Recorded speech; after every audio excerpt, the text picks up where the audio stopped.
Bonjour à tous, merci de vous être connectés à l'heure et de bonne humeur. On va lancer officiellement donc le webinaire Comment lutter contre la sédentarité.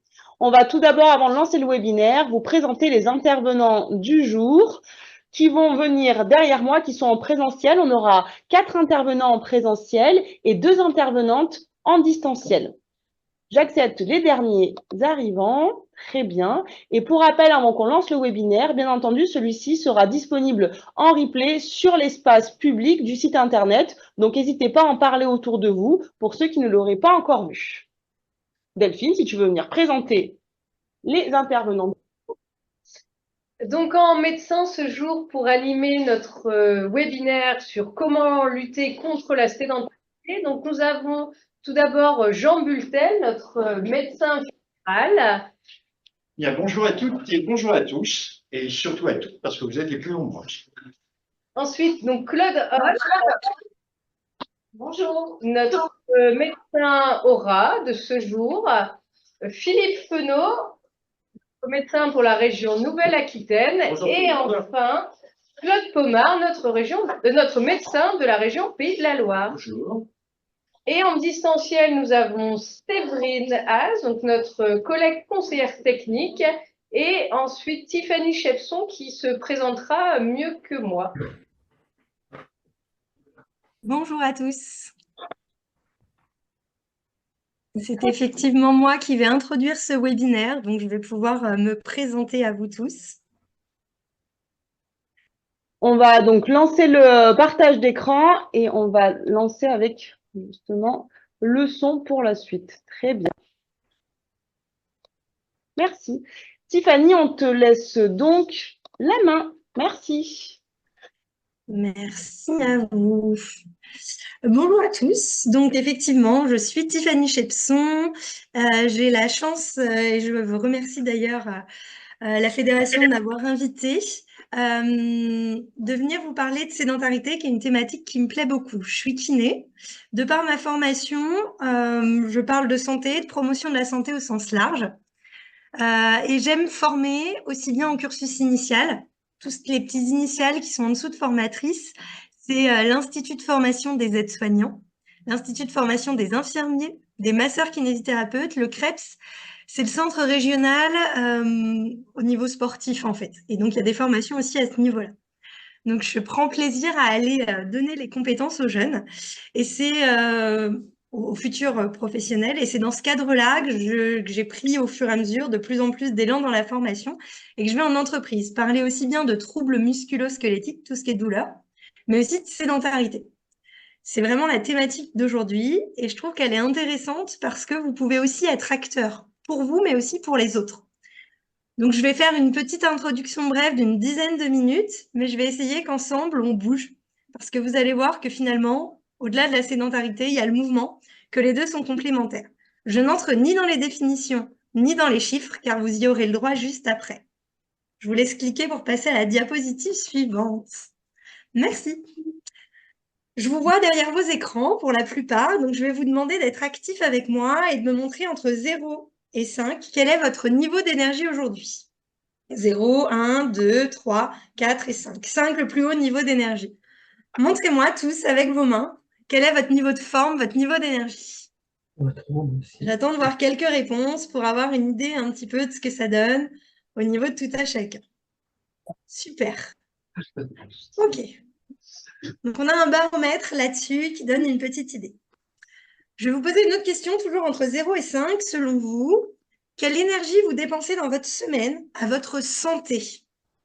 Est-ce que 0, vous y mettez aucune énergie? La santé, elle vient, vous faites pas de choses spécifiques. 5, tous les jours, toutes vos actions sont menées autour de votre santé. Allez-y. Où vous vous situez entre 0 et 5? Du 2, du 3, du 4, du 5. Ok. C'est difficile d'avoir tous les barèmes de santé. Et vous allez voir aujourd'hui, c'est un barème, je trouve, dont on ne parle pas assez. On parle d'alimentation, on parle de sommeil. Mais parler de mobilité, c'est une chose. Parler de sédentarité, c'est pas l'inverse réel. Vous allez y venir dans peu de temps. Et avant qu'on y vienne, je vais vous laisser passer la diapo suivante. j'aimerais qu'on évite de passer toute l'heure assise, parce que vous allez voir que quand on parle de sédentarité, c'est de ça qu'il est. Donc, si vous êtes motivé avec moi en tout cas, j'ai pris le parti pris de ne pas m'asseoir. Je vous fais cette présentation debout pour éviter d'être quelques minutes de plus. Je vous laisse vous lever avec moi pour vous rendre compte qu'on peut se mettre debout. On pourrait assister à cette conférence debout si on veut. Et qu'en tout cas, on peut prendre toujours quelques minutes, quelles que soient les activités qu'on fait, pour faire quelques gestes. Je sais que si vous faites partie de cette fédération, c'est que vous êtes déjà des actifs. Mais là, on va essayer de réfléchir à quels sont les moments de la journée où je suis assis. Et est-ce qu'il n'y aurait pas moyen de faire autre chose? Pour nous, mais aussi pour les autres. Parce que quand nous-mêmes, on se l'autorise, on autorise les autres. Donc maintenant qu'on est debout, on peut en profiter peut-être pour monter un petit peu les genoux, rompre un petit peu ce moment assis, parce que je suis sûre que ça faisait déjà une dizaine de minutes que vous étiez assis, le temps d'allumer l'ordi, de mettre en route, de se connecter, mine de rien, bah, ça faisait déjà quelques minutes. Elles se cumulent vite, ces minutes. Maintenant qu'on a bougé les jambes, on va emmener les hanches sur la droite et sur la gauche. Je vais essayer de prendre un peu de recul, que vous me voyez bouger aussi, après tout, hein. Les hanches à droite et à gauche. Super. Et les bras loin vers le haut. C'est beau de vous voir tous vous activer en même temps. Franchement, c'est chouette. On les descend, on se penche un petit peu. On remonte. On redescend jusqu'où on peut sans se faire mal, hein. On remonte une fois. On redescend et on recommence un petit peu sur les genoux, un petit peu plus vite que tout à l'heure. Allez, un petit peu plus de niveau. On respire un bon coup. On relâche. On va venir plier les coudes et les tendre. Avec les épaules qui vont loin devant et loin derrière. Ok, on relâche. Comme vous préférez, vous pouvez vous asseoir ou rester debout. Finalement, pour suivre, les deux sont possibles, à vous de voir. Je vais vous redemander à tous votre niveau d'énergie maintenant, entre 0 et 5. Comment vous vous situez par rapport à tout à l'heure? Est-ce qu'on est un peu plus haut, un peu plus bas? Non, pareil. Ou pareil? Ok. En général, se bouger un peu, ça fait plutôt du bien. Vous allez voir que inactivité, et je pense que parmi vous, je n'en ai pas trop des inactifs, vous verrez, et sédentarité, c'est autre chose. Mais malgré tout, quand on augmente son niveau d'activité, souvent on diminue le curseur de la sédentarité. On parle de notion assise et pour quitter le assis, bah, il faut bouger un petit peu. Et on peut en ajouter régulièrement. Je pense que vous aurez quelques solutions et si ce n'est pas le cas, je vous en redonnerai dans la conclusion pour qu'on puisse y aller. Mais je suis sûre que déjà, tous les intervenants qui vont suivre vont vous permettre un petit peu de voir plus clair au milieu de tout ça et de mieux y venir. En tout cas, voilà, le message aussi que je voulais vous véhiculer, c'est qu'on a tous un rôle à jouer pour nous, mais aussi pour les autres. En général, en bougeant nous-mêmes et en changeant quelques petits comportements, que ce soit dans nos déplacements, que ce soit dans les repas de famille, que ce soit dans tout un tas d'activités, on peut aussi faire réfléchir les autres à d'autres moyens de faire. Et ça peut être rapide. Juste la prochaine visio, bah, faites-la debout, montrez aux autres que vous le faites comme ça. Je suis sûre que vous faites peut-être des visios avec vos enfants, avec vos amis ou vos petits-enfants, enfin tout un tas de personnes. Et on peut aussi changer les choses à ces moments-là. Voilà, j'espère que ces petits mouvements vous ont mis en jambe pour la suite, parce qu'en plus, quand on a bougé, en général, on est plus concentré pour écouter.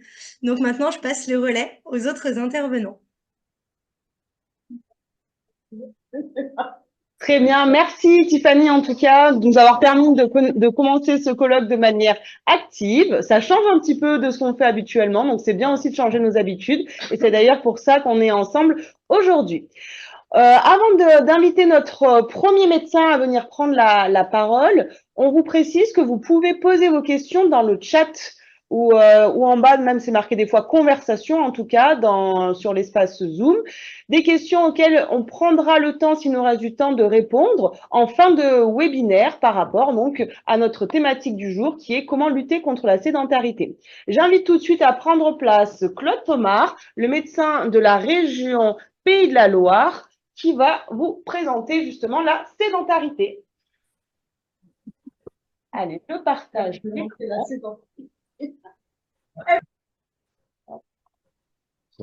l'écran, on partage tout ça. Et c'est bon, voilà, tu peux cliquer sur le bouton. C'est ça. Merci Laura, merci Tiffany pour ces conseils qui ont contribué à me mettre en forme pour présenter la suite du diaporama. Bien donc, sédentarité égale danger. Oui, la sédentarité représente un danger pour la santé, pour notre santé. Alors d'abord, il te convient de définir, de définir la sédentarité. Le mot sédentarité vient du latin sedere, qui veut dire être assis, le siège, sedere, assis. Ou, alors on est sédentaire lorsqu'on est assis ou en position allongée, en dehors des périodes de sommeil.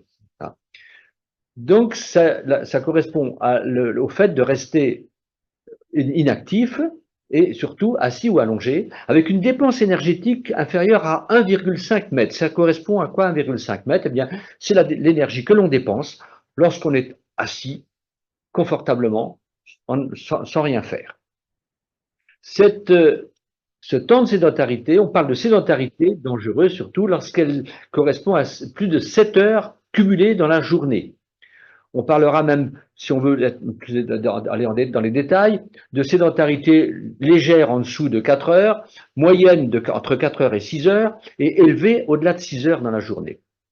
Ou bien, si on est resté assis ou allongé, trop longtemps, sans interruption, sans bouger, à savoir plus d'1 heure et demie sans bouger. Ça veut dire, vous avez compris, qu'il faut se lever au moins toutes les heures et demie pour ne pas rester sédentaire. Voilà donc cette image qui correspond, plus de 5 heures par jour, où les chiffres, vous voyez, sont variables, on va dire en gros entre 4 et 6 heures, et moins d'une pause par heure pendant la durée d'exposition. L'activité sédentaire, oui, effectivement, activité, ça paraît un peu paradoxal de parler d'activité sédentaire, parce que c'est précisément l'inactivité, elle comporte des risques. Alors voyons d'abord la définition, la différence qu'il y a entre sédentarité et inactivité physique. L'inactivité physique, ça consiste à ne pas atteindre les objectifs officiels, les recommandations officielles, qui sont de 30 minutes par jour, 5 jours par semaine, 150 minutes par semaine, donc. Ça, c'est lorsqu'on est en dessous de ces recommandations, on est physiquement inactif ou insuffisamment actif. Ça veut dire que l'on peut être actif physiquement et sédentaire. C'est-à-dire qu'on peut très bien réaliser ces 30 minutes d'activité physique le matin et rester assis tout le reste de la journée, on sera sédentaire. Et d'un autre côté, l'activité physique doit être régulière, on le sait, et se contenter d'une activité physique hebdomadaire sur une fois par semaine le dimanche ne suffit pas à compenser les effets de la sédentarité. Un peu comme le fait de dire, eh bien, je fais un cross le dimanche matin, ça permet de gommer les effets du tabac, par exemple. Et aussi, on va dire, moi je fais du sport une fois par semaine, c'est pas non plus suffisant. C'est un peu comme si on disait, eh bien, je ne me brosse pas les dents de la semaine, je me brosse 7 fois les dents le dimanche, quoi. Alors, on peut être effectivement, on l'a vu, sédentaire et inactif physiquement, c'est deux notions différentes.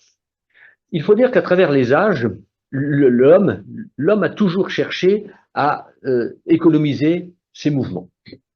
L'homme préhistorique, lui, bien sûr, n'avait pas le choix. Il était chasseur-cueilleur. Il parcourait 15 à 20 km par jour pour chasser sa proie. Puis ensuite, l'homme s'est sédentarisé il y a à peu près 8 ou 9 000 ans, 10 000 ans, dans des villages. Il a déjà moins parcouru la steppe pour aller chasser. Ensuite, on a connu la révolution industrielle. Là, c'était les ouvriers étaient arrivés à des postes de travail, bien qu'ils soient encore physiquement très actifs. Et puis, on a vu récemment se développer le secteur tertiaire et le travail de bureau, hein, et avec l'avènement de l'informatique surtout, et puis l'automatisation aussi, bien sûr, de tous nos gestes. Nous avons toujours cherché à économiser nos gestes. Voilà, cette image représente l'homme préhistorique, le fermier, l'agriculteur, le rural, l'ouvrier d'industrie et le bureaucrate dans un bureau. Le mode de vie moderne expose beaucoup à la sédentarité. Les trajets en transport sont souvent longs, que ce soit en voiture individuelle ou en transport en commun. On a développé beaucoup le travail tertiaire, on a parlé de travail de bureau, surtout depuis 50-60 ans, et la pandémie de Covid a aussi renforcé le télétravail, qui également est un facteur certainement de sédentarité. Le développement surtout des écrans. Dès le plus jeune âge, les tablettes, les smartphones, les ordinateurs, les jeux vidéo et la télévision beaucoup de seniors, on le verra tout à l'heure, passent beaucoup de temps devant la télévision. Et je voudrais illustrer cette évolution de la sédentarité à travers les générations par cette image. En 1950, lorsque mes grands-parents voulaient fermer les volets, ils se levaient, sortaient dehors, fermaient le volet, rentraient à l'intérieur, bouclaient le volet, etc. Nous, nos parents ont connu dans les années 70 la manivelle, le volet roulant, il fallait quand même se lever, tourner la manivelle. En 1980, on a connu, nous avons connu le bouton, l'interrupteur auprès de la fenêtre, il fallait quand même se lever de sa chaise pour aller fermer le volet.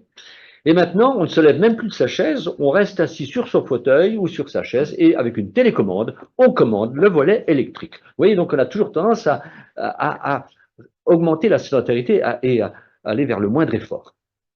Là, vous voyez cette image qu'on peut prendre dans le métro parisien ou ailleurs. L'escalier en pierre, bon, il était en panne, effectivement, c'est pas de chance. Cette photo, je citerai François Carré qui a pris une photo à peu près identique et dans un grand hôtel parisien. Et à la fin, il dit c'était une photo prise lors d'un congrès de cardiologues. Donc, vous voyez, c'est pas eux qui donnent le meilleur exemple. Alors, nous sommes programmés, notre organisme, notre génome est programmé pour être actif physiquement. Nous avons les mêmes gènes que nos ancêtres chasseurs-cueilleurs de Cro-Magnon. Ça veut dire que notre organisme n'est pas adapté au mode de vie moderne que l'on... Alors, vous voyez, par exemple, ces deux images, notre ancêtre et le monsieur qui est allé faire ses courses au supermarché et qui a rempli le coffre de sa voiture et est monté dans sa voiture, venir s'installer dans son fauteuil après. Donc, le mode de vie a beaucoup changé. Et les conséquences de cette sédentarité sont redoutables. Elle serait responsable de 10% des morts prématurées, et c'est à peu près l'équivalent de la mortalité liée au tabac. Elle est responsable de l'émergence des maladies de civilisation, ces maladies non transmissibles, maladies que je vais déjà vous énumérer. Voilà les maladies surtout en cause, les maladies cardiovasculaires, l'hypertension, l'AVC, l'infarctus, on peut ajouter l'insuffisance cardiaque, les maladies métaboliques, le surpoids, qui toucherait à peu près 40% de surpoids et obésité touche, oui, 40%, plus que 49% de nos concitoyens, l'obésité, le diabète. J'ajouterai également le foie gras, la stéatose hépatique, qui se développe beaucoup puisqu'elle toucherait à peu près entre 15 et 20% de nos concitoyens. Les cancers, effectivement, sont favorisés par la sédentarité. Et les conséquences sont également psychologiques avec l'émergence de l'anxiété, la dépression, les troubles du sommeil, et je crois que Jean en parlera tout à l'heure des troubles du sommeil. Les conséquences également cognitives, on sait que la sédentarité augmente le risque de déclin cognitif et aussi de maladie d'Alzheimer, sans parler évidemment des conséquences liées aux écrans à propos du sommeil. Les écrans également gênent le sommeil. Excusez-moi, je suis allé trop vite. Pas de souci. On va revenir en arrière. Donc, merci Claude pour cette présentation qui nous explique bien la différence entre la sédentarité et l'inactivité physique et aussi l'ensemble des risques qu'on prend quand on est trop sédentaire.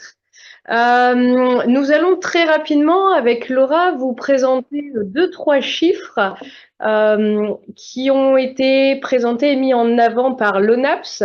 Donc l'ONAPS qui est l'Observatoire national de l'activité physique et de la sédentarité, l'Observatoire national de l'activité physique et de la sédentarité. Donc, si on parle en termes de chiffres, 80% des adultes passeraient au moins 3 heures par jour devant un écran en dehors de leur activité professionnelle.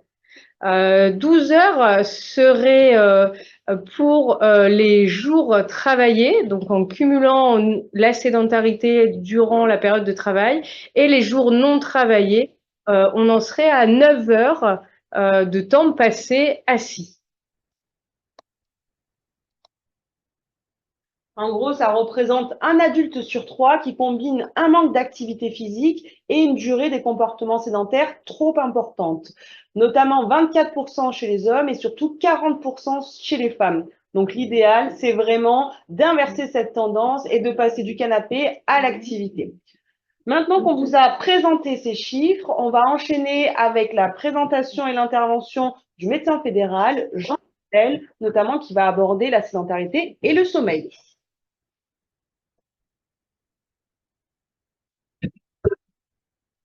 Et oui, rebonjour à tous et à toutes. Eh bien, je vais vous parler un peu paradoxalement de la sédentarité et du sommeil. Parce que figurez-vous qu'il est apparu un événement particulier le 29 juin 2022 à Dallas, aux États-Unis. La Société américaine de cardiologie a ajouté, et c'est pas tous les jours que ça arrive, les troubles du sommeil à la liste des facteurs de risque cardiovasculaires, comme vous pouvez le voir sur ce petit schéma. Vous voyez ce petit lit qui symbolise les troubles du sommeil qui deviennent donc le 8e facteur de risque cardiovasculaire. Alors, ça nous touche particulièrement, nous les seniors, parce que 40% des plus de 75 ans se plaignent de troubles du sommeil et 30% des plus de 65 ans ont une somnolence excessive le jour. Le sommeil se réduit en temps avec l'âge, sa structure se modifie. C'est-à-dire que le sommeil lent profond et paradoxal a tendance à diminuer, tout en sachant qu'il y a quand même une grande variabilité individuelle. Alors ces troubles du sommeil surtout se traduisent par une chose importante, c'est le recours aux médicaments, car nous sommes les deuxièmes consommateurs au monde de ce type de médicaments qui induisent le sommeil, qui sont les benzodiazépines. Alors le sommeil, ça suit un cycle qui est ici illustré avec une phase d'endormissement, une phase de sommeil lent léger, une phase de sommeil lent profond, tout à fait essentielle à la mémorisation des faits de la journée, mais aussi à la régénération de notre tissu nerveux, une phase de sommeil paradoxal, la phase de sommeil où on rêve, et ce cycle va se répéter au fil de la nuit.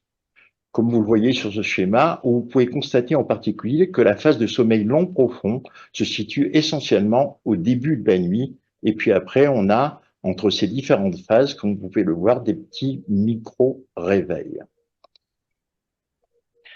Alors, l'activité physique est l'allié d'un bon sommeil. Dans la revue qui s'appelle Médecine et sommeil, il est largement démontré que l'activité physique a une activité tout à fait essentielle sur le sommeil, en particulier chez les personnes âgées. Ceux qui pratiquent une activité physique régulière ont par rapport aux sédentaires moins de somnolence diurne et une meilleure qualité de sommeil et moins de problèmes de sommeil. Chez la personne âgée, les bienfaits de l'activité physique sur le renforcement de la structure circadienne sont de deux ordres. L'effet direct sur l'horloge biologique interne, c'est-à-dire le fait d'avoir des rythmes de sommeil réguliers, et sur l'effet homéostatique sur le sommeil. Malgré la complexité du système étudié, il apparaît clairement que la sédentarité et l'inactivité peuvent être associées à une diminution de l'amplitude des rythmes circadiens, c'est-à-dire des rythmes du sommeil dans la journée. Alors, il y a la petite barre qui me gêne, mais peu importe. Donc, l'inactivité physique entraîne une diminution. Alors, bouger pour améliorer son sommeil, vous voyez que c'est tout à fait essentiel. La pratique d'une activité physique d'au moins 30 minutes par jour et d'intensité modérée entraîne une diminution du temps d'endormissement et augmente la durée du sommeil. Un sommeil plus profond, de meilleure qualité et donc plus efficace, l'amélioration de la qualité d'éveil et une bonne récupération physique, une meilleure vigilance et moins de somnolence en journée et un renforcement de l'horloge biologique. Un sommeil donc plus réparateur pour une sensation de bien-être quotidien. À quel moment pratiquer cette activité physique? Eh bien, de préférence, il faut plutôt le pratiquer le matin ou dans la journée, 3 heures minimum avant l'heure du coucher. Une activité pratiquée le soir n'est pas de bon augure parce qu'elle nuit au bon endormissement. Alors, j'ai essayé de le faire, ça n'a pas de valeur scientifique réelle, mais j'ai essayé d'enregistrer mon propre sommeil, je vais donc vous livrer ma propre expérience. Alors voilà une analyse de mon sommeil, comme sur les courbes que je vous ai montrées tout à l'heure. Donc vous voyez ici, c'est une analyse d'une nuit de sommeil chez moi qui a duré 8h30. J'ai bien du sommeil paradoxal, j'ai bien du sommeil léger, mais vous voyez, j'ai pas de sommeil lent profond. Et j'ai des micro-éveils réguliers. Deuxième enregistrement où j'ai des durées d'éveil qui sont plus prolongé, j'ai du sommeil paradoxal, toujours pas de sommeil lent profond. Et je vous rappelle que ce sommeil lent profond, il est essentiel à la régénération de notre structure cérébrale et surtout à la mémorisation des faits dans la journée. Eh bien ça, c'est quand j'ai passé la journée devant un écran d'ordinateur. Et ici, voilà un autre cycle de sommeil que j'ai enregistré où vous voyez que là, en début de nuit, j'ai bien un sommeil lent profond, j'ai nettement moins de micro-réveils et j'ai aussi du sommeil paradoxal. Un deuxième enregistrement, encore où j'ai une longue phase de sommeil lent profond, pas beaucoup de micro-réveils, du sommeil paradoxal. Et bien là, c'est quand j'ai passé ma journée en randonnée en montagne. Voilà, je voulais vous livrer cette expérience personnelle, pardon, et je vous souhaite une bonne continuation dans ce programme sur la sédentarité. Et un bon sommeil ce soir. Un bon sommeil. Comment on va bouger. Vraiment, voilà. Pour le sommeil, alors, hop, je me permets de couper les micros.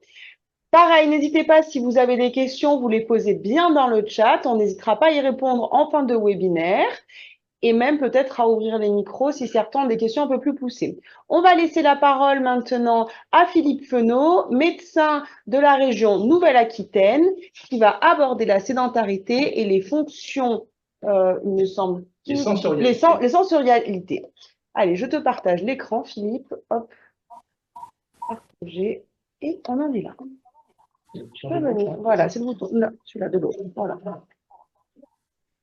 Alors, rebonjour tout le monde. Je pense qu'on vous a donné beaucoup d'informations déjà sur l'importance de l'activité physique et de tout ce qui peut lutter contre la sédentarité. Et de mon côté, j'ai essayé de me mettre un petit peu en marge pour dire qu'il y a quelque chose qui est important aussi, mais ça, je pense que tout le monde est d'accord avec ça, c'est de préserver nos capacités physiques qui sont essentielles pour un bien vieillir. Et alors là, il y a un petit outil qui me paraît tout à fait intéressant, et bien c'est le travail de nos sensorialités. Alors, sensorialité, qu'est-ce que ça veut dire? Ça veut dire qu'on regarde la partie basse de la diapositive, c'est tous nos systèmes de relation avec l'extérieur, hein, avec nos organes des sens, qui sont la vision visuelle, les images, les couleurs, les formes, voilà, il y en a d'autres bien sûr. Le côté auditif, c'est bien pourquoi pas les bruits de la nature, la musique, alors il y a des bruits agréables, des bruits moins agréables, bien entendu. Après ça, il y a le kinesthésique. Et là, on est complètement dedans. Qu'est-ce que c'est le kinesthésique? Eh bien, c'est tout ce qui a trait avec les sensations au niveau du corps, que ça soit sur son enveloppe, au niveau de la peau, le chaud, le froid, le toucher, c'est du kinesthésique. Et également nos sensations profondes au niveau de nos muscles, de nos articulations, de notre position. Et bon, là, on est pleinement dans l'activité, bien entendu. Après ça, il y a le côté olfactif. Hein, ça, c'est un organe des sens qui se mémorise de façon très très profonde dans notre mémoire, avec tout ce qu'on peut utiliser, les odeurs de la nature, des parfums, et puis le côté gustatif. Alors c'est vrai qu'on se demande un petit peu ce qu'il vient faire là, et puis jusqu'au jour où j'ai un animateur qui a dit, si c'est la boisson qu'on va prendre après le petit thé ou la tisane après l'activité pour se réchauffer, donc pourquoi pas. Alors ces sensorialités, quel est l'intérêt? Même si on pense que ça peut être un peu en marge de notre propos, eh bien, on va dire que l'activité physique, souvent, elle nous est présentée un peu comme un médicament. Un médicament, c'est-à-dire quelque chose qui va permettre soit de prévenir, soit de traiter des pathologies. Donc, on est dans nos pathologies chroniques qui ont été énumérées juste avant, par Claude au début de la présentation. Et puis, on sait aussi que tout médicament, il a des effets indésirables. Il faut toujours peser un peu le plus, le contre. Alors, l'activité physique, qu'est-ce qu'elle a comme effet indésirable? Mais si on réfléchit dans des choses, on va dire non graves, mais même si on est loin de la gravité, c'est quelque chose qui peut un peu nous limiter et nous dissuader de pratiquer un peu plus longtemps et de façon plus efficace. Et là, on est pleinement dans notre propos. Et on dira que l'activité physique, ça peut donner des douleurs au niveau des articulations, surtout qu'on a un public de seniors qui est un peu déjà prédisposé et qui même a des pathologies préexistantes. Et puis, on a la fatigue. Bon, on laisse de côté les risques, on est hors propos. On sait quand on apprend des choses sur l'hypnose que notre cerveau, il est un petit peu limité pour gérer de façon simultanée un certain nombre de sensorialités. C'est-à-dire qu'au-delà de 3, on a une baisse de nos capacités critiques et l'intégration d'autres sensations. Donc ça veut dire que si on associe à notre activité physique un travail sur ce que l'on voit, ce que l'on entend, et ce que l'on sent, eh bien notre cerveau va être beaucoup moins à même de se poser des questions sur la fatigue, une petite gêne au niveau d'une articulation, enfin toutes ces choses qui pourraient nous empêcher d'aller un petit peu plus loin. Donc il y a un effet inhibiteur en fait de l'activité physique sur la douleur et la fatigue, donc déjà de base, parce qu'il y a des interactions entre le côté moteur et le côté sensitif au niveau du cerveau, et si on rajoute l'utilisation de sensorialité à côté, eh bien on a quelque chose d'encore efficace. Donc, si on résume activité physique, effet indésirable potentiel, et en pratique, eh bien, on vient de dire utiliser nos sensorialités. Ça veut dire quoi? Ça veut dire que, eh bien, chaque fois que c'est possible, et ça c'est des consignes à donner également pour les gens qui ont des activités, en plus de leurs activités associatives à la maison ou personnelles, si on peut faire ça à l'extérieur, eh ben c'est mieux. Hein. Si on fait du vélo dehors, où on va avoir des images, des bruits, des odeurs, etc., eh bien, on fait beaucoup plus travailler le cerveau de façon plus efficace et on travaille beaucoup plus sur la préservation de notre capital cognitif. Donc, c'est un petit peu le rôle des animateurs d'insister sur ces sensations. Et puis, moins de sensations désagréables, plus d'envie de pratiquer, vivre au total, plus de plaisir et de satisfaction, ce qui est une aussi des actions que l'on doit mener.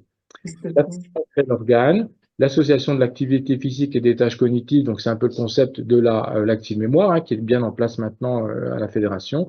Mise en place de nombreuses zones cérébrales. On augmente le débit cardiaque avec l'effort, ça fait augmenter le débit cérébral.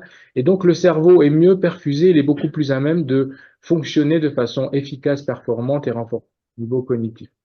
Les sensorialités, on a dit, ça nous met en relation avec l'extérieur, ça apporte du bien-être, ça utilise plein de zones cérébrales. Chacune de ces zones sensorielles, eh bien, nous utilise certaines zones anatomiques au niveau du cerveau, et plus on en fait fonctionner, plus on préserve nos capacités cognitives. Voilà. Et puis pour terminer, des activités sportives qui allient un petit peu les deux. La danse, on a beaucoup d'articles dans des revues actuellement médicales qui disent que la danse, c'est très bien parce qu'on bouge, on travaille l'équilibre, on écoute la musique, enfin il y a plein de choses. La pratique d'un instrument de musique, c'est pareil. Si on prend par exemple le piano, eh bien on a du kinesthésique parce qu'on a sa position, on bouge ses bras, etc. On va lire sa partition, donc on travaille la vision. On a l'auditif, bien entendu, et plein de choses. Et puis quand on marche, eh bien, on peut soit ou faire du vélo un peu brutos pour aller le plus vite possible, puis on peut aussi aller plus tranquillement et puis dire regardez comme c'est joli là, les petites fleurs, la mer, la montagne, voilà plein de choses, les odeurs, les bruits. Et puis au sens large, eh bien toutes les activités fonctionnent un peu dans le même principe. Si on résume un petit peu, eh bien je dirais au total, l'utilisation le plus possible de nos sensorialités en essayant de toutes les concerner par ça, eh bien, c'est à l'origine de sensations de bien-être intéressantes, c'est des messages positifs à notre cerveau. Et si on associe ça à l'activité physique, eh bien, il y a une préservation de nos capacités cognitives qui est essentielle. C'est un des buts, bien entendu, au niveau des activités sportives et physiques, et même la lutte contre la sédentarité. Et puis tout ça, ça donne de la satisfaction. Et puis si on est satisfait, si on est content, si on est positif, eh bien, on a envie de poursuivre ou de recommencer et d'aller un peu plus loin dans notre pratique. Voilà, écoutez, je vous remercie. Eh ben, merci Philippe pour cette intervention et nous allons donc continuer avec Claude Hon qui arrive. Bonjour à chacun. Alors après tout ça, je crois que j'ai bien compris. Il faut absolument qu'on bouge plus. C'est le scoop du jour. C'est-à-dire qu'il faut qu'on augmente le temps et l'intensité de nos activités physiques. Là, j'y vois encore à peu près clair. Et du coup, il faut aussi lutter contre la sédentarité, c'est-à-dire diminuer le temps assis ou avachi. Tout ça, ça sera bon pour le cœur, le cerveau, ça évitera les chutes, c'est bon pour le moral, surtout si on ajoute une nutrition adaptée. Alors, c'est bien beau, on se lève. Pour éviter la sédentarité, on va se lever toutes les heures, au moins toutes les heures. Et on fait quoi quand on est debout? Il faut trouver des choses à faire debout. Alors, il y a des travaux qui sont faciles à faire, enfin, qui sont évidents à faire debout. Outre les mouvements proposés par, j'ai pas compris si c'était Tiffany ou Tiffany, mais enfin, ça fait rien. Il y a aussi de nombreux gestes proposés de ci, de là. On en trouve plein Internet.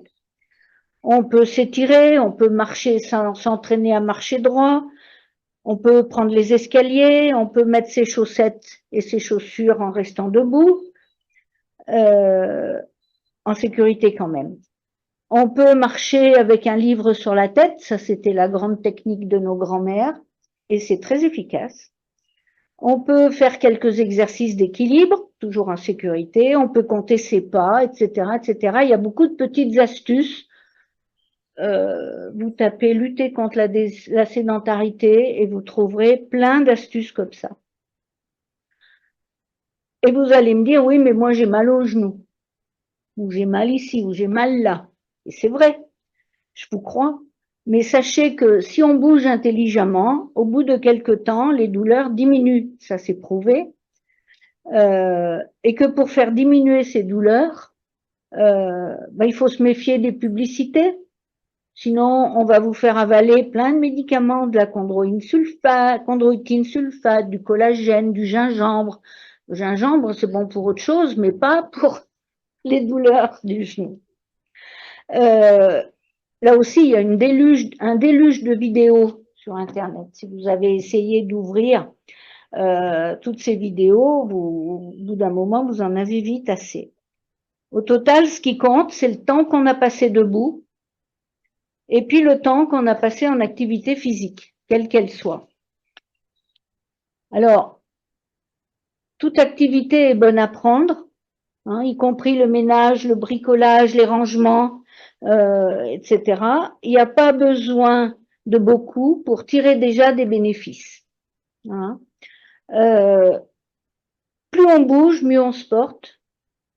Ça, c'est prouvé, encore que c'est jusqu'à un certain point. Et l'épuisement, ça existe aussi, mais c'est pas le sujet d'aujourd'hui. Et c'est vrai que la répétition des activités physiques augmente nos capacités à l'activité physique. Hein, voilà. Après, on nous demande d'agir sur le comportement sédentaire. Alors c'est bien, mais est-ce qu'on peut vraiment changer de mode de vie? Sauf catastrophe universelle, je pense qu'on ne reprendra pas un mode de vie de chasseur-cueilleur. Même si on a tous les gènes qu'il faut pour le faire. On mourra à 35 ans, on supportera aucune blessure, comme nos ancêtres. C'est pas ça l'objectif. Voilà. Il faut savoir que les Canadiens, ils n'ont pas le même vocabulaire que celui qu'on emploie, nous. Et ils parlent de déconditionnement qui est à la fois physique, ça on connaît, cardiovasculaire, musculaire, cérébral, métabolique, etc. Il est mental. C'est aussi un déconditionnement au travail. Donc nos employeurs auraient tout intérêt à nous faire bouger puisque le rendement au travail s'améliore avec l'activité physique. Même si on est à la retraite, on a le droit de le dire. Ouais. Et puis, c'est un déconditionnement du mode de vie qui a complètement changé, tant sur le plan familial, de l'organisation du domicile, tant que sur le plan social. Et c'est vrai à tous les âges. Mais changer de mode de vie, c'est très difficile. On va pas lâcher nos téléphones, nos ordinateurs, nos télévisions, nos télécommandes. Le travail assis fait qu'augmenter. Vous voyez là la répartition des activités de loisirs des Français. Tout ce qui est violet, c'est immobile et passif. Tout ce qui est gris, c'est mobile ou actif. Hein, voilà. Et vous voyez que le sport et les activités de mouvement doivent représenter à peu près 5% des 6h15 de loisirs qu'on est capable aujourd'hui de donner à tous les Français, ou du moins à la moyenne des Français. Alors, Jean, s'il était à côté de moi, il dirait oui, mais il y a les objets connectés. Alors, c'est vrai qu'on a des objets connectés, ils nous alertent, mais ils nous font pas bouger. Hein, ils vont nous dire qu'on n'a pas bougé, mais ils vont pas nous faire bouger. Il faudra encore faire des progrès là-dedans.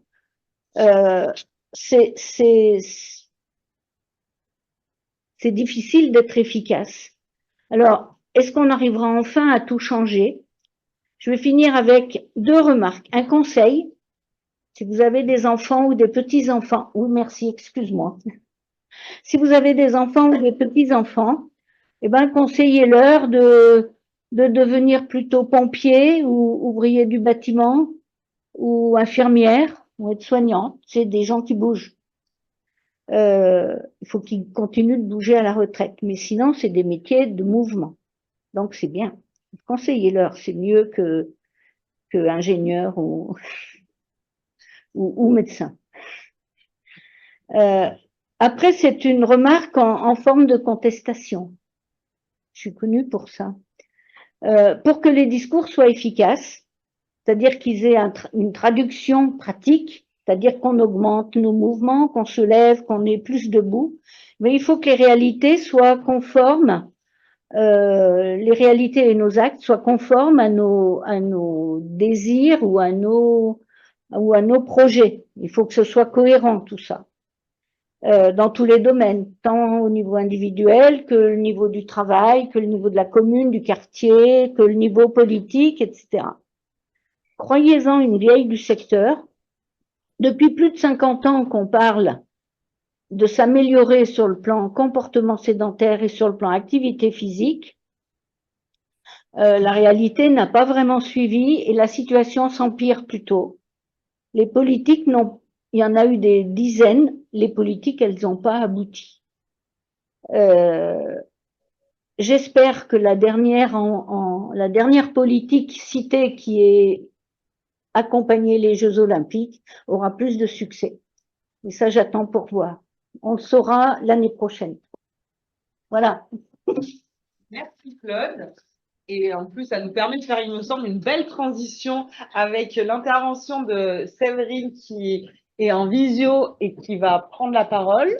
Séverine, tu nous entends? C'est bon pour toi? Oui, je vous entends. Et je pense que la transition parfaite a été faite pour justement parler de la suite des actions qui sont faites à la fédération. Merci Claude pour la transition. C'était pas prévu, mais c'était très bien. Donc bonjour à toutes et à tous. Séverina, conseillère technique fédérale. Si je suis présente aujourd'hui, en général, c'est que ça augure de bonnes choses et notamment le fait que je suis chargée de vous faire bouger. Voilà. Donc, ça va nous permettre donc de lutter contre cette sédentarité. Depuis novembre-décembre, vous entendez parler de la grande cause nationale par différents articles dans la newsletter. Cette grande cause, cette année, elle est inscrite dans la dynamique des Jeux olympiques et paralympiques et elle a pour objectif d'améliorer le bien-être de tous et de lutter contre la sédentarité. Donc, on est arrivé petit à petit, étape par étape, à vous proposer des choses. Et le premier grand défi, je dirais, c'est celui qui est en lien avec l'arrivée sur le territoire français le 8 mai de la flamme olympique. Et nous vous avons proposé le défi pas de la fédération. L'objectif, c'est de parcourir les 12 000 kilomètres qui séparent Marseille et Paris et de parcourir donc ce chemin et d'emmener la flamme olympique à notre manière en marchant tous les jours ou dès que vous le pouvez et de remplir le collecteur de pas. À ce jour, donc, nous sommes à plus de 6100 kilomètres, soit la moitié du chemin parcouru. Donc, je vous invite à poursuivre l'effort et à scanner soit le QR code, soit vous rendre sur le site internet de la fédération et à renseigner le collecteur jusqu'au 26 juillet. Je suis sûre qu'on va largement atteindre le résultat et parcourir les 12 000 kilomètres et peut-être qu'on pourra même parcourir le chemin 2 ou 3 fois. Donc, n'hésitez pas, marchez, bougez. Avant de poursuivre, donc la grande étape qui arrive, toujours en lien avec cette grande cause nationale, je vais vous la laisser découvrir parce qu'on vous a préparé une bande-annonce explicative et à l'issue, je reviendrai pour vous expliquer tout ça. Baissez un peu le son de votre ordinateur, la musique est peut-être un peu forte et vous pouvez même vous mettre debout pour regarder cette bande-annonce parce que vous allez pouvoir bouger un petit peu. C'est parti, Laura.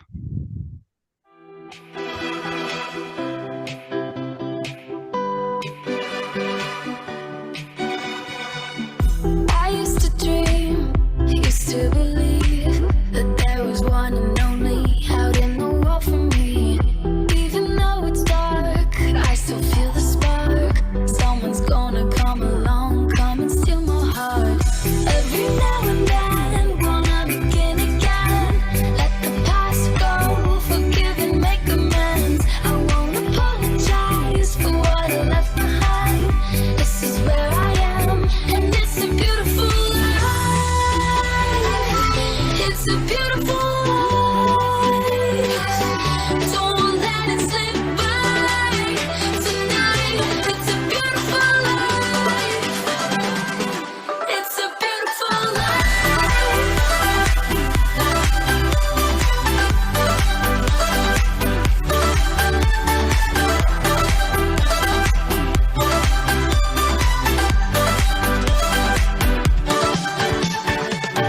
I used to fear I'd end up alone. There'd be no one out there who could tame my soul. Even though it burned and I still feel the hurt, someone's gonna come along, come and shake my world. Every now and then, wanna begin.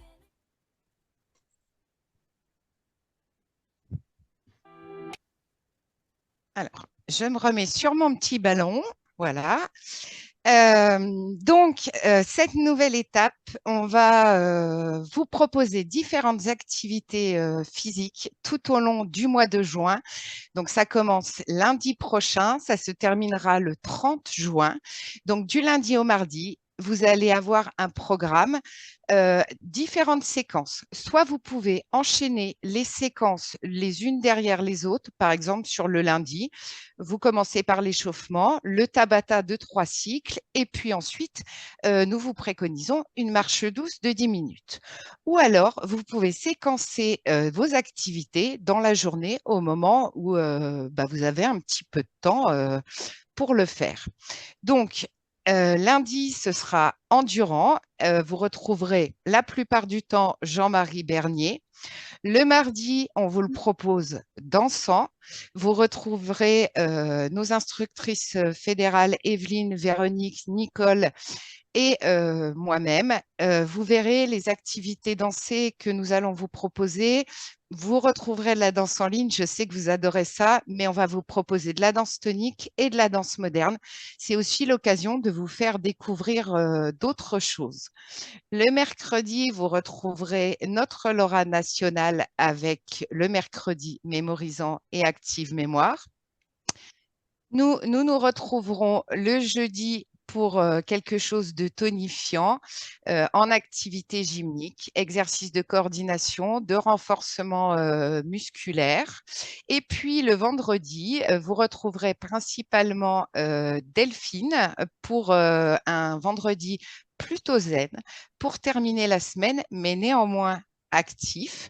Et puis, le samedi et le dimanche, nous vous proposerons des petites fiches d'activité que vous pourrez faire tout au long de votre week-end. Si le temps en Franche-Comté le permet, mais ça, je ne peux pas vous le garantir, je vous proposerai également des petites séances de gymnastique aquatique à faire dans la piscine, dans la mer, dans l'océan, en lac, en rivière, si vous le pouvez. Voilà, donc tout un programme d'activités pour bouger 30 minutes par jour tout au long du mois de juin. Vous pouvez, alors ces séquences ont été filmées en intérieur, c'est beaucoup plus facile pour nous niveau luminosité, niveau son. En revanche, rien ne vous empêche de vous installer à l'extérieur, sur votre terrasse, dans votre jardin et de profiter également de la nature sans embêter trop les voisins avec la musique, ou bien invitez-les à venir participer avec vous. Voilà, on se retrouve à partir de lundi en vidéo. Eh bien, merci à tous nos intervenants. Nous allons maintenant, au niveau du chat, nous n'avons pas eu de questions. Si une ou deux personnes ont des questions, qu'elles veulent les poser oralement, nos intervenants sont là pour y répondre.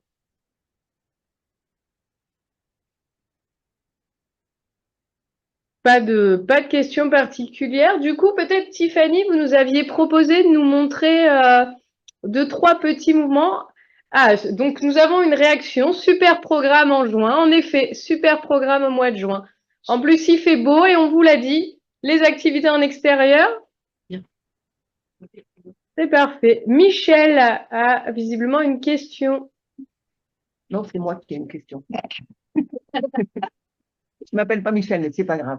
C'est à propos de la douleur, pour revenir. On disait que le fait d'avoir une activité qui faisait travailler la sensorialité pouvait améliorer la quantité ou la capacité à mener à bien un exercice physique, mais la douleur a quand même un côté positif pour arrêter l'activité quand ça va trop loin. Et je pense, et j'en ai rencontré, il peut y avoir des seniors qui sont trop pris par ce qu'on leur fait faire à côté et qui ne font pas attention à des signaux avant-coureurs. Donc, je ne sais pas ce que vous en pensez. Il faut toujours être dans le juste milieu, dans l'équilibre, en fait. Alors, c'est une très bonne question. La question, si on la résume, c'est jusqu'où aller trop loin.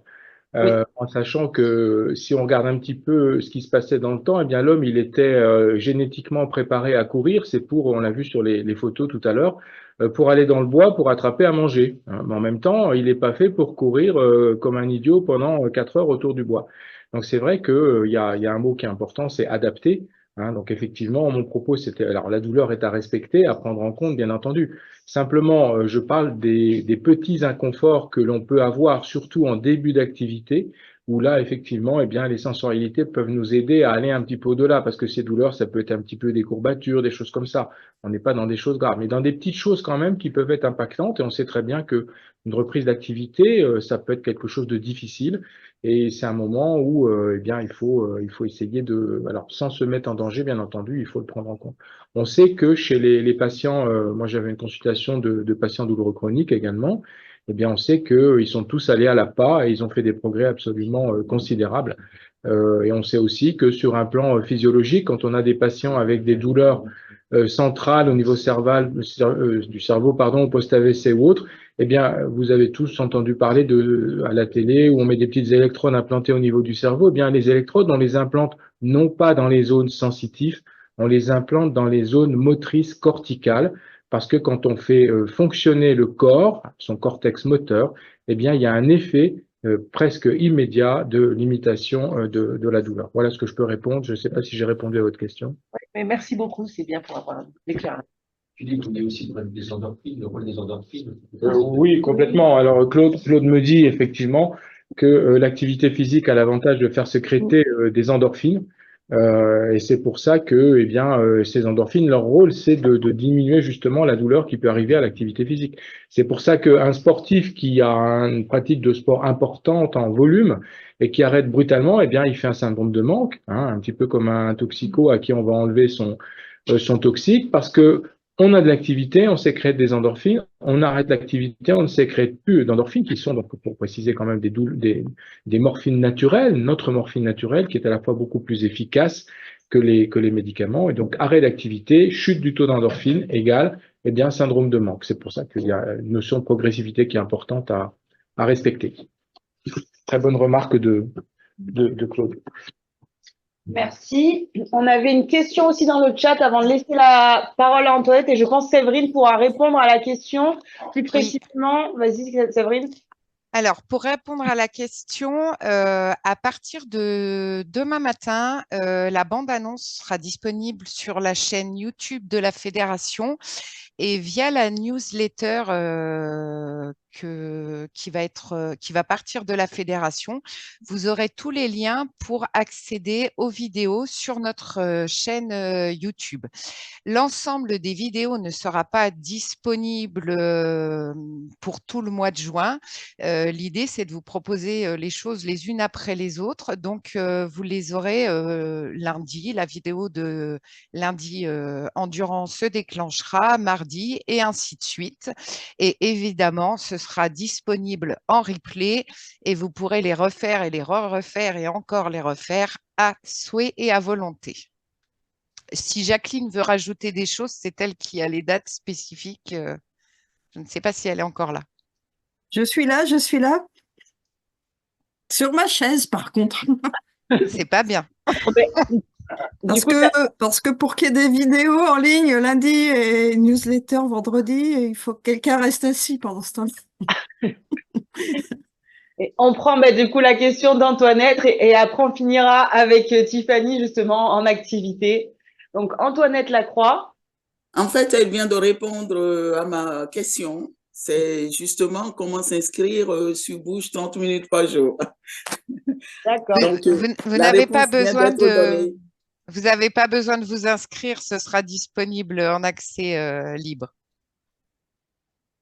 Merci beaucoup. Merci. Et Tiffany, on te relaisse donc la parole. Merci à tous. Merci pour les intervenants riches des différents médecins aussi. Pour moi, c'était très chouette. Je rebondirai sur la dernière intervention de Claude Haune. Je suis assez d'accord sur le fait que la société ne s'y prête pas, que ce soit difficile de tout mettre en place. Et je pense que chacun, une fois qu'il se rend compte, peut essayer de faire les choses. Et c'est là-dessus où on peut tous jouer. Commencer à prendre son café debout, commencer à faire des choses, introduire chacune des webinaires avec des mouvements, les clore chacun. Donc, je vous laisse tous vous mettre debout pour justement recréer aussi ces moments de mouvement, ces moments où on bouge. Et je pense qu'on peut tous être acteurs, même si la société n'y est pas adaptée. On peut chacun jouer notre petit rôle de colibri. C'est comme ça que les choses peuvent commencer à bouger. On va changer un petit peu, on va venir tirer les bras devant comme si on mettait quelques coups de poing pour réactiver ces bras qui sont restés dans le vide. Ouais, ça craque sans doute un petit peu dans les épaules, c'est normal. La même chose vers le haut. Chacun va juste où il peut, je vous assure, j'étais debout malgré tout. Les omoplates, elles n'ont pas beaucoup bougé pendant cette heure. On relâche, on va venir faire rouler les épaules. L'idée, c'est de réactiver un petit peu le corps avant d'aller faire autre chose. On va monter sur la pointe des pieds.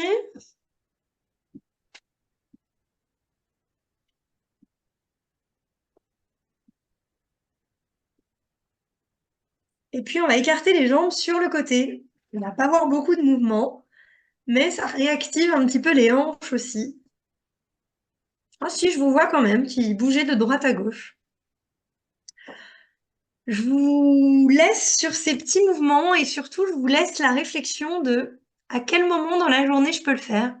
Est-ce que ce serait pas l'occasion après les infos, au moment où je me lave les dents, au milieu du film, pendant la pub? Bref, tout un tas de moments où on est peut-être un petit peu moins à bouger. Peut-être qu'on peut faire une petite dizaine de mouvements, des petits squats, des petites montées de genoux, quelque chose de tout simple, mais où on se réactive et on casse un petit peu ce long moment assis. Parce qu'il y en a finalement pas mal dans la journée quand on prend du recul. Ça arrive bien trop souvent. Souvent, c'est ça, hein, juste dézoomer et se dire mince, à quel moment? Alors, on a le droit de temps en temps aussi de se relâcher. On peut aussi juste assis réactiver ses bras. Et rien que ça fait réaugmenter le niveau d'énergie du corps. Donc, il peut y avoir des choses toutes simples. Si on a mal aux genoux, ça ne peut pas forcément toujours être debout. Mais en tout cas, changer la position assise et réactiver un petit peu le cardio en bougeant les bras, en faisant des petites choses. Il y a moyen toujours de bouger. Voilà. J'espère que ce message-là, il est passé pour vous. Et comme on dit aussi, à vos enfants, à vos petits-enfants, parce que je pense que eux aussi sont sujets à toutes ces choses-là, que ce soit les téléphones, les ordinateurs. Et ils y sont un petit peu trop souvent. Donc, on peut leur remontrer sans forcément être rabat-joie que ça fait du bien de bouger. Donc, bonne suite à tous et j'espère que le niveau d'énergie, il est plus grand qu'en arrivant. S'il y en a 3-4 qui sont motivés pour nous dire où vous en êtes maintenant. Moi, je suis toujours à 5 en tout cas. J'étais contente d'être avec vous et je vous remercie.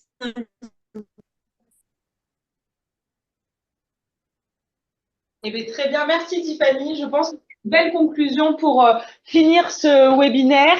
Merci aussi de nous avoir accompagnés sur ce format. On essaie de proposer de nouvelles choses. Donc, n'hésitez pas à en parler autour de vous. Déjà que ce webinaire sera accessible en replay sur la page de l'espace public du site de la Fédération.